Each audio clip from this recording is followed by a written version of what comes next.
Now come to Schedule 2. So under the Schedule 2, there is a provision of constitutional post plus salaries and allowances of these posts. Now what are the constitutional posts? So constitutional posts like President, Vice President, Speaker of Lok Sabha, Deputy Speaker of Lok Sabha, Speaker of Rajya Sabha, Deputy Speaker of Rajya Sabha, same Speaker of Vidhan Sabha and Vidhan Parishad, Deputy Speaker of Vidhan Sabha and Vidhan Parishad, CAD, Comptroller and Auditor General of India, Judges of the Supreme Court and High Court. So these all are the constitutional posts which is mentioned under the Schedule 2.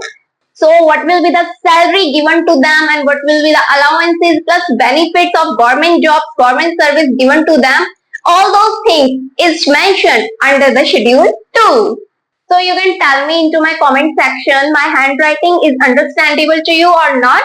If it is not understandable to you, so next time I will keep this in my mind to make the next video. So this question also occurs in the exam. In which schedule there is a salaries and allowances given to the constitutional post? So answer should be Schedule 2. Now come to the Schedule 3.